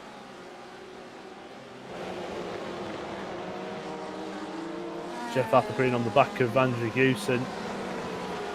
And he's going to want to be making a move here because Jeff's got serious pace, but he needs to have clear room ahead of him to use that pace. He can't do it while he's... Paisley runs wide at the exit of 5, I believe that was. Just lost all those positions that he made up, including a position to Jersey Glatt. It is indeed. But he's coming back at... They're going to go too wide. Don't go too wide through there, lads. Oh, but he puts a wheel on the grass on the entrance. Is that going to... That's going to hurt him on the exit. This is a serious battle here. We've got Andrew Hewson is side by side with, I think that Kenny Rodriguez back there. Turns in. Yeah. Those two are door to door, and they're still door to door as they come up through the hill here into the left-handers. So neither of them want to yield. Going to be absolutely gritting his teeth right now. Andrew Hewson. Come on, guys, just sort this out. Let me through. Oh, they're still side by side. Kenny Rodriguez puts it on the grass. They are, wow. That is a lot of clenched bottom time, probably from Jeff Applegreen, who's looking at this ahead, just thinking, "Where do I go here?" Easy. Oh, here comes Anthony Johnson. He's to the inside of Jeff. 2 by 2. Oh, wow! Andrew gets it all out of shape. Jeff Applegreen gets it all out of shape as well. Was there a bit of contact between the two? Taylor Lane now to the inside of Anthony Johnson. Anthony runs wide. Jeff's going to run on both of them here. Where's he going to go with it, though? I thought he was going to send it 3 wide there. He still might send it 3 wide. He's looking. There's a gap in between these two Porsches. Taylor cuts off Anthony to the inside. Jeff Applegreen is on the outside. They are 2 wide into here. Jeff runs really out wide, but he gets the ball. He clears Anthony. Now sets his sights on Taylor Lane. I'm sure Jeff did not appreciate the move Anthony put on in turn 1. No, there's some serious racing happening here. Jeff Applegreen is all over the back of Taylor Lane. Taylor Lane with a bit of right front damage again. Been in the walls that Porsche has. But you see the BMW just really grits into the tarmac coming out of the corner, and he's able to put every single bit of that power down, whereas the Porsche seems to be a little bit looser, a little bit more flaily. Yeah, it is. It does seem a bit of a dance. That the BMW with Jeff Applegreen at the wheel of that just seems to be planted. Yeah, he's got a huge run on Taylor here.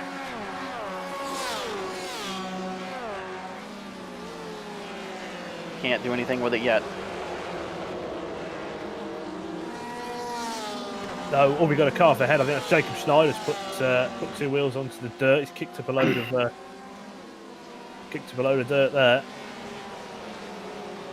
Yeah, Jacob's just, I don't think he's really happy with that car right now. Oh, and he does it again. Oh, wow. That's what, he was so out of shape on the grass. He was absolutely broadside on the grass, and I thought he was going to come straight across in front of Anthony Johnson, but he managed to keep it all in a straight line. just. Jeff Applegreen looking to the left-hand side of Taylor Lane, probably trying to get a later apex so he can cut back into the right-hander here. Is he going to do anything? Taylor put a bit of a defensive line into turn 1, but Jeff really couldn't do anything to counteract it on the exit here. But Jeff looks like he's got a run here at the exit of 2 down the straightaway. Yeah, he does. He moves left side by side now with Taylor Lane. He is. He's side by side, and I think Taylor just put a wheel onto the dirt. But this is Taylor Lane holding his line. He's sticking to it. Jeff. And Taylor just a little bit of contact there. Taylor elbows out. Does not want to give up that spot. Is he going to come back at him? No. Jeff Taylor clears him. Taylor just ducks in behind, gives up the spot, and Jeff moves up a position. And now he's got it all to do again with another pro driver of Andrew Hewson. And again, this is a 3-car train up ahead. Andrew Hewson, Kenny Rodriguez, Tom Mustakas, Jersey Glack has got past Will Paisley into 3rd. So let's stick with this in a minute, because Jeff Applegreen has pulled already 5+ car lengths on Taylor Lane. So man on a mission. Just looks so planted in that BMW. He just looked absolutely fully in control. His lines are perfect. He's not locking brakes. He's not flailing his arms around. Oh no! I just realised what I've done. Oh, Taylor Lane's lost it. Taylor Lane's in the barrier. Wide. Wow. Oh, we got a pile up ahead as well. Just while this replay's going. Leiden Lee, Jacob Schneider. Yeah, Taylor, we can see there on the screen, Taylor puts it off, but if we stick with this, you're going to see Leiden Lee and Jacob probably thought that he was clear and he wasn't, goes around, and luckily no one else was involved in that. Oh, they do have to weave to get back through it, because Jacob, oh dear, Jacob's trying to turn it around. Some clench moments there, I bet, between the which I think it was Christian Furs and maybe Daniel Tenorio, that were just like, where's the gap? We need to find it. Yep. Is that Kenny Rodriguez? Kenny Rodriguez off. Anthony Johnson off. We've got 2 pros off of that. Oh dear. Oh dear. That's Kenny Rodriguez race over. Unfortunately, turn one takes another couple of victims. Yeah. And Kenny in there way too hot. And so did Anthony. Anthony went away too hot as well. They both sent it into turn 1, and I think Kenny is out. Kenny, he towed it. He tried to get back going, and I think he realized immediately something was very wrong with that car, and just went ahead and towed. Wow. And Jeff Applegreen's got ahead of Tom Mustakas, and I think he's up on the back of Andrew Hewson. So, I mean, he's got a run on Andrew here. He's looking to the inside, going into Canada corner here. He is up the inside. He's there. Andrew Hewson brakes a little earlier. Does Jeff brake too late? No. But Andrew Hewson, will he come back at him, because he's got the run on the exit of the corner, and he's closed right back up on the back of that BMW.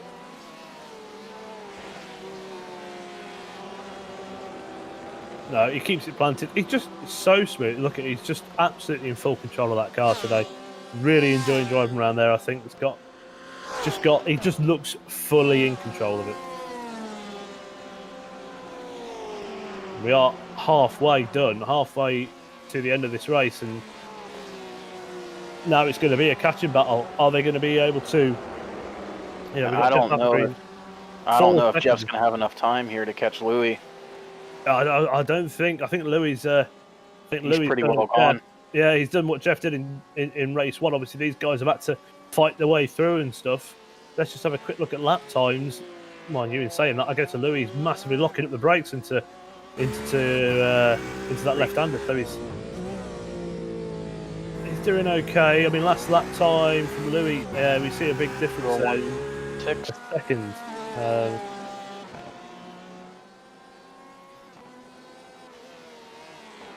Yeah, and Jeff's still got some cars ahead of him that are not going to be easy to pass. So, and you got Will Paisley, Jersey Glack. And as we know, we know for sure Will's not just going to roll over and give the spot to him.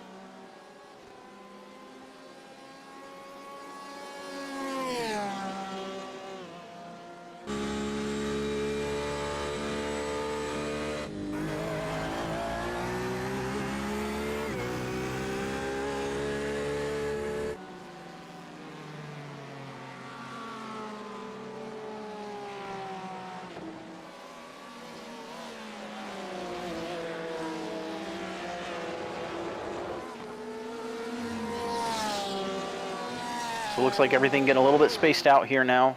For the most part, everybody looks like they got about 3 or 4 car lengths between them. Blake Scott's doing ever so well to be holding his own in what is 3rd overall, but he is leading Am at the minute. Christian Furs comes on the radio. Christian Furs has had an off. What's happened here? Christian Furs, he's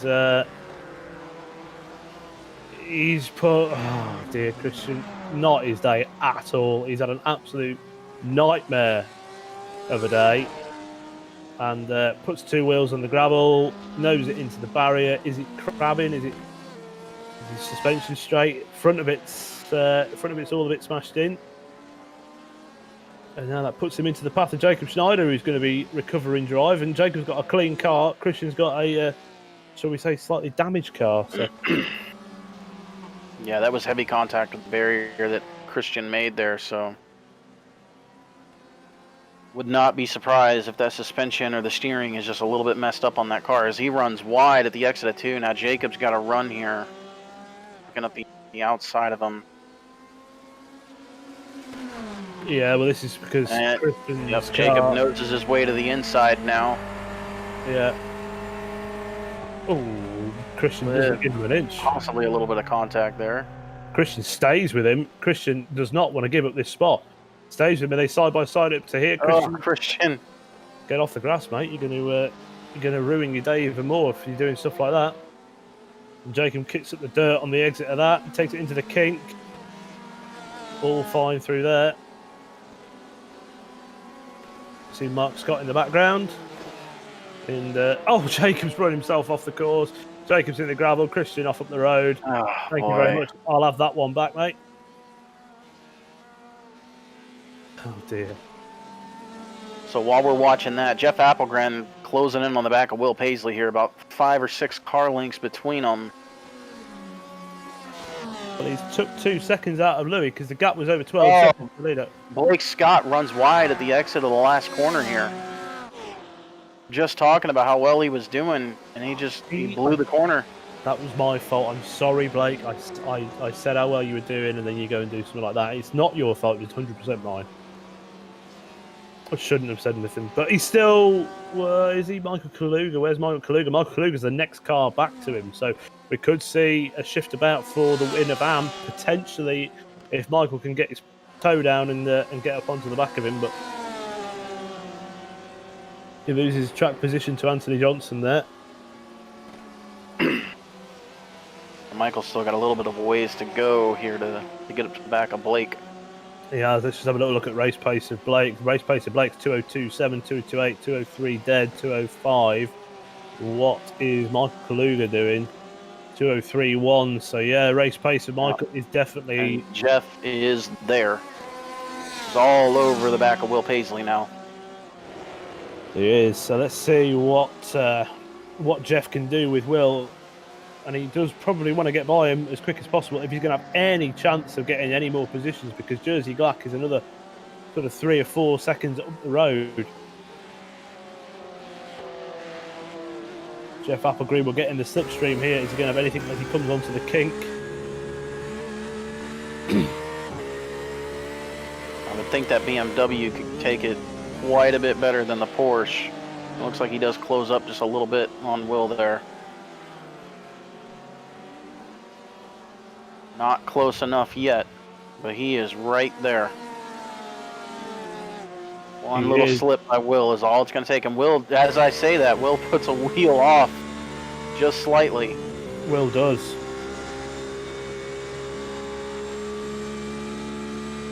Yeah, but we saw it at Montreal. He can drive defensively very, very well as he goes all the way down to the wall, down the front stretch. It's not going to make this easy for Jeff. He's good to the outside. Jeff's to the outside. What can he do in the brakes? Jeff brakes later. He knows he's in front. He's gone round the outside. Wow. That was a move. That was a That's serious a power move.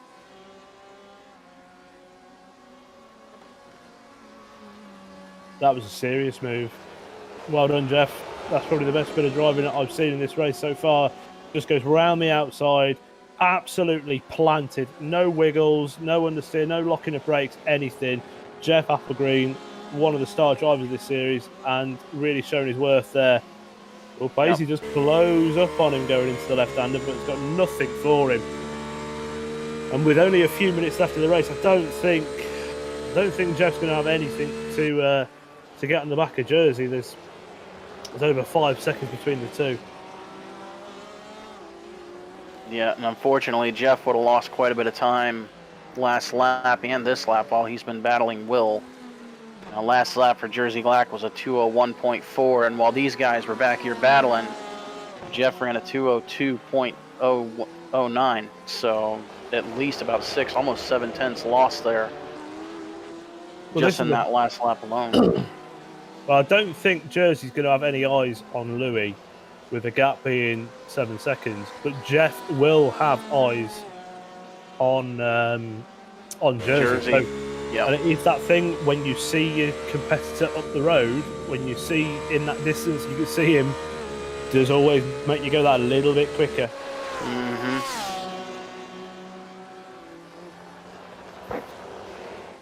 Yeah, he's definitely going to be pushing. What happened to Taylor Lane? Taylor Lane's disconnected. Taylor Lane is out, unfortunately. I think the damage on his car was just too much. And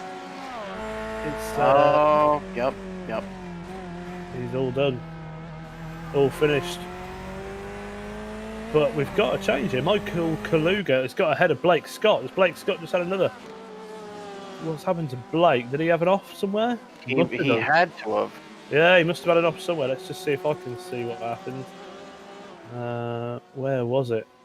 He had a 2:11. It was into the left-hander.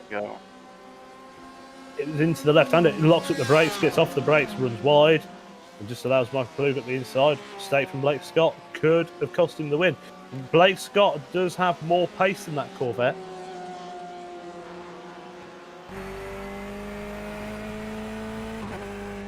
It's going to be a case of Blake just going to have to kind of settle in,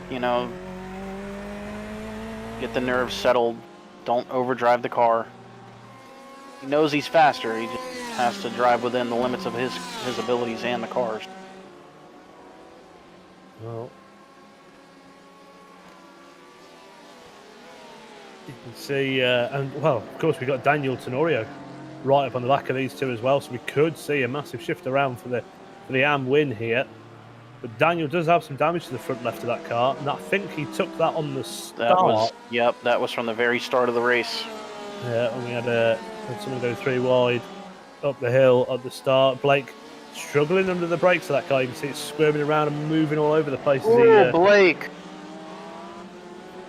Massive moment at the exit of that big sweeping carousel.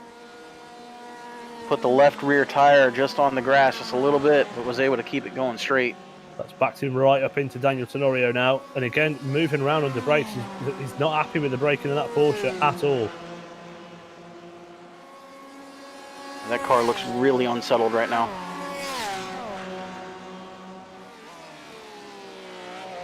Yeah, he's not happy with that. Just every time he hits the brake pedal, it just seems to be really squirming around under the brakes. Mm-hmm.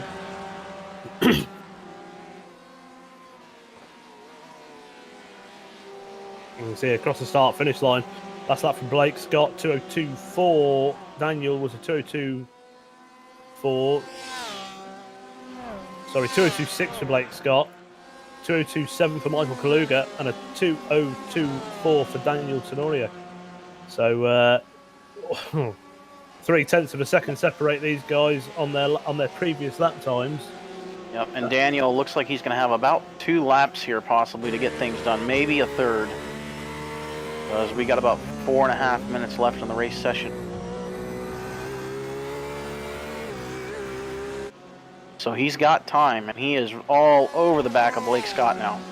He does. Daniel Tenorio takes it out wide, using every inch of track again. And I think Michael Kaluga had a little bit of a moment on the exit there. So these three have closed up even more.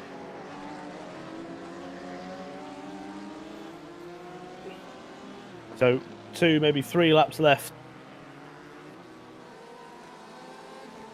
Blake Scott on the grass again. Stay off the grass, Blake, because it's not going to do you any favours. Got to keep it clean, got to keep it neat here if you're going to put any pressure onto Michael Kaluga. Because every time Michael looks in the mirror and sees Blake hanging it out, or it's just going to add to his confidence pile, and he's just going to think, well, all I've got to do is keep it clean. Yep. Blake's got a massive run on him right here. He really has. He's really flown down that straight. Michael must have had a big issue, but we're into the braking zone. Squirming under the brakes. That car. Oh, no. Oh, contact. Oh, and they're both out. And Daniel just squeaks by. Oh! Wow. Oh, man. That was almost a massive crash. Oh, they're still spinning. Christian Furs is off as well. Christian's day just continues to get worse and worse. And Christian Furs lost it in sympathy, I think. Michael Kaluga's front end is completely gone on that car. Got nothing left there as he clipped the back of the Porsche. Yep. Christian looks like he just jumped the curb there on the entrance of the corner. It just really upset the car. Oh, Eric Kaluga. How did he get past Blake? He was going one way, and Blake was coming back across the track, and he missed him by something incredibly small, because there was hardly any room between the two, and he just managed to get through him. So, yeah, wow. When I saw Eric coming through, I thought for sure he was about to plow right into the side. That was hair-raising. Yeah, it was scary stuff. The gap between Jeff Applegreen and Jersey Black is now 2 seconds. Just 2 seconds between these. And the pair of them have been taking chunks out of Louis Eggertson. And they've got that gap down between Jersey, Jeff and Louis down to less than 5 seconds. We get a replay here of Blake Scott, Mark Scott. Oh, my. Oh, Blake loses it again. That's down to the entrance of turn 3 there. He just toes it. Yeah, I think he's got suspension damage. So when he went to hit that brake pedal, it was just no. Oh dear. Yeah, Jeff is really closing into the back of Jersey now. Well, you can see him, and Jersey can see Louis. We're going to be, I believe it's going to be one more to go at the end of this. This won't be the white flag yet. So they're going to have one more. They're going to have this lap plus one more. And again, so Jeff's going to have 2 laps to get it done here. He's got 2 seconds to get onto the back of that Corvette. Whether he's going to be able to do it, it's one thing getting to him, but it's another thing in getting around him. And hats off to Jeff here. The last 3 laps have been his personal best of the race, and probably the fastest of the race altogether. 2-minute 0.9, 2-minute 0.8, and this lap 14, on old tires, 2-minute 0.7.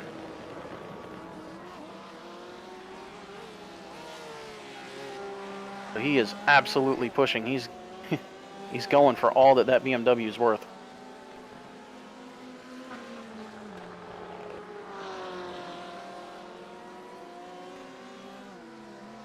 Yeah, he very much is.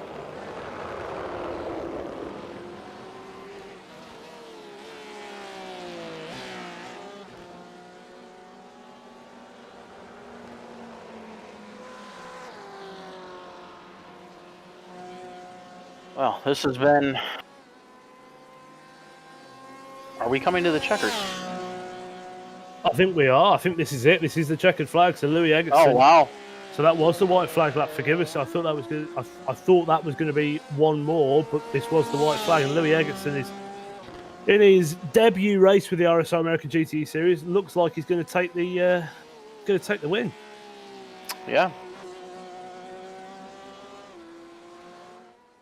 And there you have it. He comes out the last corner nice and tidy. Flash of the lights there. Yeah. Way to go, Louis. Well done, Louis. He absolutely earned that one. In the pink pig. Oh. And he absolutely bends it. and kills it. And Jersey Glack and Jeff Applegreen round out your top three. Will Paisley with a good drive comes in fourth. Oh, Jeff absolutely sends it an entire barrier in one. And we're going to need a recovery truck for that. Will Paisley and dear bump there. Daniel Tenorio. Anthony Johnson, 6. Daniel Tenorio brings in your AM winner. So Eric Kaluga and Mark Scott, second and third. So there you have it. The spicy race as ever. Reverse grid always adds to it. Christian Furze, miserable evening for Christian, unfortunately, but he still gets it home in 12th position overall. Would have finished 8th, I believe, in class. Just behind Tom Mustakis. So, yeah, miserable day for Christian. Where he's coming down here, he's probably going to nose it into the barrier. No, he doesn't. Of anyone out there that I thought was going to do that, it would have been him, because he's unfortunately Christian had an absolutely miserable, both races really. Yeah, he's not had a good time. It was not his night. There you are. Race results from race 2. Louis Eggerson brings it home in first. Jersey Glass second. Jeff Applegreen third. Will Paisley in fourth. Andrew Hewson fifth. And Anthony Johnson in sixth. And then you have your first in AM, which is Daniel Tenorio, Eric Kaluga, and Mark Scott, your top three in AM. 10th was Tom Mustakis. And then 11th, Michael Kaluga. Christian Furze in 12th. Blake Scott 13th. Jacob Schneider was 14th. Taylor Lane 15th. Stephen Martinez in 16th. 17th was Kenny Rodriguez. It says 17th. 18th would have been Lyden Lee, sorry. And 19th was James Armstrong. Yeah, well, spicy racing in race 2 again. I think there's I think these are hotting up now as the championship gets on. People are going to naturally try to be driving a little bit more to gain any sort of points back that they can. So really good racing, and simple mistakes unfortunately cost some people some serious amount of points in that one, which is a shame. Casey, any thoughts from yourself? Oh, just a lot better racing here tonight, really, than what I was expecting to see in terms of the excitement. Anyways, typically when you come to Road America, it gets kind of spaced out, and then everybody just kind of runs their race. Can be kind of a snooze fest, but we did not see any of that here tonight, and quite frankly, I'm a little bit shocked. So, good racing, and hats off to Louis Eggerson and Jeff Applegreen put on an absolute clinic there in race 1. So, hats off to both those guys. Yeah, very much did. And and Louis and James want to have a conversation. I don't know if I want to do that. I'm scared of what they're going to say. Yeah, unfortunately, lads, I think it's going to be on some other time, because I think we are all done for the evening. And big hats off to all the winners that brought it home tonight and did well, and all the driving standards I'd say were pretty decent. There was some some heated moments, but on the whole, I think there was some really good racing. So final thoughts from you, Casey? No, just like I said, great racing tonight. Looking forward to next week. Where are we going next week? Oh, you've done this again. Canadian? Is it Canadian Tire? I want to say it is, Canadian Tire Motorsport Park. Let's have a little look here. Schedule. No, Laguna Seca. Oh, that's going to be a spicy race. Yeah, and that's going to be a pretty tricky one. So Laguna Seca is the next round, and one of the scariest corners in all of North America, Laguna Seca. Yeah, about a 40-foot two drop of them or something.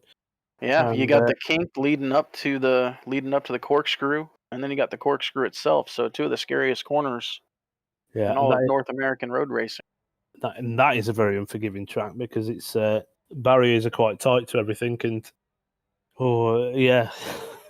so I mean that's I think that is everything for the evening. I'm pretty chuffed with how everyone's driven. Louis Eggerson's putting in the chat that he's chuffed with his wins, so congratulations to Louis and Rob. think it's time for you to do your little bit. Thanks very much, guys. Thanks for commentating once again. If you guys have anything to say to us or any suggestions, please let us know in the YouTube comments below. Give us a like, dislike, subscribe, and all that fun stuff. Consider joining our Discord, consider donating, consider doing all of that stuff. We're trying to push for a new GPU. But until next week at Laguna Seca, take care, guys, and have an awesome Christmas. And yes, Louis, I loved it.